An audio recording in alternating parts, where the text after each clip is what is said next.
भी परीक्षा दे के आ रहे हैं और जो विभागीय परीक्षा लेकर के राज्यकर्मी बनेंगे, दोनों के लिए जो पे स्केल तय किया गया है वो कोई एक्चुअल किसी राज्यकर्मी का पे स्केल है ही नहीं। अन्य विभाग में जो राज्यकर्मी हैं उनको तो ऐसा कोई पे स्केल नहीं मिलता है। अध्यापक नियुक्ति 2023 का जो रिजल्ट था वो जारी भी कर दिया गया और पटना के गांधी मैदान में 2 नवंबर को सबको नियुक्ति पत्र भी देने वाले हैं मुख्यमंत्री से। लेकिन इन सब के बीच आज 29 अक्टूबर को टीईटी के प्रदेश अध्यक्ष एक बैठक रखे। उस बैठक में क्या कुछ जानना है, क्या कुछ होना है, हम ये जानने के लिए अमित जी से बात कर लेते हैं। अमित जी, आज का जो बैठक है आप क्या कुछ देखिए, आज की जो बैठक है वो शिक्षकों के समग्र रूप से जो समस्याएं हैं, ये जो 2 तरह की नियमावली सरकार लाई है, इससे शिक्षकों के बीच में विभेद उत्पन्न करने की जो एक रणनीति है सरकार की, इस पर हम लोग चर्चा करने बैठे हैं। क्योंकि देखिए, जो बीपीएससी भी परीक्षा दे के आ रहे हैं और जो विभागीय परीक्षा लेकर के राज्यकर्मी बनेंगे, दोनों के लिए जो पे स्केल तय किया गया है वो कोई एक्चुअल किसी राज्यकर्मी का पे स्केल है ही नहीं। अन्य विभाग में जो राज्यकर्मी हैं उनको तो ऐसा कोई पे स्केल नहीं मिलता है। और बिहार में जो पहले से नियोजित शिक्षक थे वहाँ 3 ग्रेड होते थे शिक्षकों के, बेसिक ग्रेड, स्नातक ग्रेड और हाई स्कूल +2 का ग्रेड।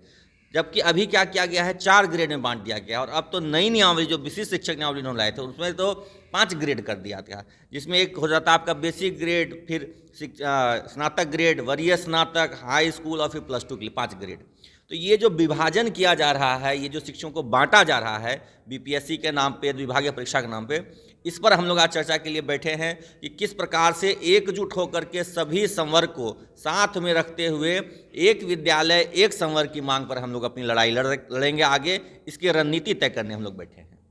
एक तरफ आप लोग एक बार फिर से विभागीय परीक्षा देने को तैयार है, दूसरी ओर बहुत अच्छी खबर भी आ रही है, जो बीपीएससी के जरिए नियोजित शिक्षकों ने परीक्षा दी उन्हें विभागीय परीक्षा नहीं देनी पड़ेगी, तो उनके लिए तो एक पॉजिटिव खबर है। देखिए, हम लोग शुरू से कहते थे कि हम लोग परीक्षा से डरते नहीं हैं। हाँ, परीक्षा का, बीपीएससी परीक्षा में शामिल होने का विरोध हम लोग जरूर कर रहे थे और उसके वाजिब कारण थे।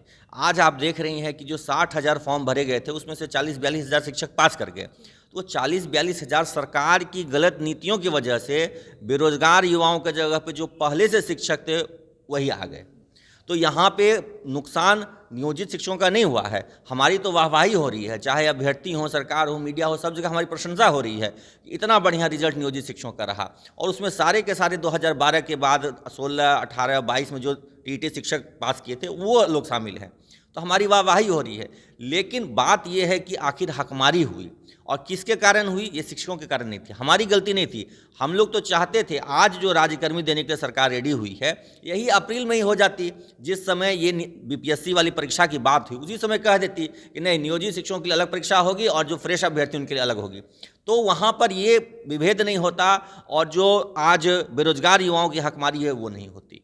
तो हम लोग परीक्षा से पहले भी नहीं डरते थे, आज भी नहीं डर रहे हैं। ये अलग से परीक्षा होगी जो सिर्फ शिक्षकों के लिए होगी, हम लोग इसका स्वागत करते हैं और हम लोग शुरू से यही मांग करते थे कि शिक्षकों के लिए अलग से परीक्षा हो।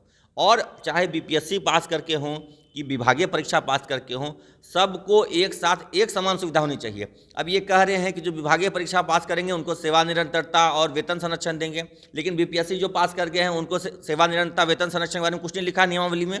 ऐसा 2 रंगी नीति नहीं चलेगी। आप जो भी सुविधाएं दीजिए, वेतन संरक्षण अगर विभागीय परीक्षा वालों को मिले तो बीपीएससी वालों को भी मिले, अगर जो सुविधा भत्ते एनपीएस बीपीएससी वालों को मिले वो विभागीय वालों को भी मिले। 2 तरह की नीति नहीं चलेगी। एक नीति आप बनाइए, विद्यालय में शिक्षकों का एक संवर्ग हो और उस संवर्ग को सभी समान सुविधाएं, समान वरीयता, सबका लाभ मिले। अब हमारे जो साथी 2 साल से पढ़ा रहे थे, 10 साल से पढ़ा थे, बीपीएससी पास कर गए, तो इससे पहले जो उनकी सेवा थी 2 साल से हो चाहे 6 साल हो कि 10 साल हो, उस सेवा की कोई गणना नहीं होगी। आने वाले समय में हेडमास्टर की परीक्षा होगी, तो अगर पिछले सेवा की गणना नहीं होगी तो हेडमास्टर की परीक्षा से तो वंचित रह जाएंगे। और सोचिए, जो 2022 में ज्वाइन किए थे उनके साथ कितनी नाइंसाफ़ी है। वो 22 से लेकर के अभी 24 तक वो प्रोबेशन पीरियड में थे, फिर उनकी परीक्षा ले ली गई, बीपीएससी में पास कर गए, फिर उनको कह रहा है कि और 2 साल प्रोबेशन में रखेंगे। ये 2 साल 4 साल कोई प्रोबेशन करेगा क्या? आप उनकी वरीयता जो है, उनका जो वेतन निरंतरता है वो दीजिए उनको 2022 से ही उनका प्रोबेशन काउंट कीजिए और जिस दिन उनका 2 साल पूरा रहा खत्म कर दिए प्रोबेशन। ये सरकार किसी को भी खुश नहीं रख रही है, किसी के साथ न्याय नहीं कर रही है। जो बीपीएससी पास करके आ रहे हैं उनके साथ भी अन्याय हो रहा है, उनको भी सही राज्यकर्मी का स्केल नहीं मिल रहा है, जो राज्यकर्मियों का वाजिब स्केल है वो नहीं दिया जा रहा है। जो विभागीय परीक्षा की बात हो रही है उनको भी बांट के रखा जा रहा है कि आप उनके साथ मत मिलिए। अभी क्या होगा, विद्यालय में जब 2 सब, अभी हमारे कई जगह ऐसे साथी जा रहे हैं ज्वाइन करके, वहाँ पे उनको समझ में नहीं आ रहा है कि दोनों में से वरीय कौन है। जो पहले से विद्यालय में पढ़ा रहे हैं वो वरीय हैं कि जो नए ज्वाइन करके बीपीएससी से जा रहे हैं वो वरीय हैं। तो इस तरह के छोटे छोटे मतभेद उत्पन्न होंगे, आपसी मनमुटाव होंगे, और जो बीपीएससी भी पास किए हैं पुराने शिक्षक, उनको क्या करी सरकार अब कि नहीं, जिस विद्यालय में थे उसी विद्यालय में बने रहिए। ऐसे हजारों की संख्या में जो शिक्षक फॉर्म भरे थे, उनका मुख्य उद्देश्य ये था, वो अपने घर से बहुत दूर पोस्टेड थे, अन्य जिले में पोस्टेड थे, वो अपने गृह जिले में आना चाहते थे, घर के पास आना चाहते थे। फिर उनको क्या फायदा हुआ, वेतन तो उनको पहले से ज़्यादा मिल रहा था और आप ऐच्छिक उनको पोस्टिंग नहीं दे रहे हैं। ये सरासर सबको ठगने की सरकार की नीति है, बांटने की नीति है। इसके खिलाफ हम लोग रणनीति तय करेंगे आज बैठ करके कि किस प्रकार सरकार से सिलसिलेवार ढंग से लड़ा जाए, चाहे वो न्यायिक संघर्ष हो या सड़क पर संघर्ष हो। हम लोग आज संघर्ष की रणनीति तय करेंगे। देखिए, नाराजगी साफ तौर पर सरकार पर दिख रही है, क्योंकि सरकार पर आरोप लग रहा है कि एक पक्षीय नीति नहीं है इनकी, यानी कि बीपीएससी के टीचर के लिए भी रणनीति इनकी दूसरी है और नियोजित शिक्षकों के लिए तो एक संवर्ग में, यानी कि सभी के साथ एक नियम लागू हो, उसको लेकर के आज इन लोगों की बैठक है।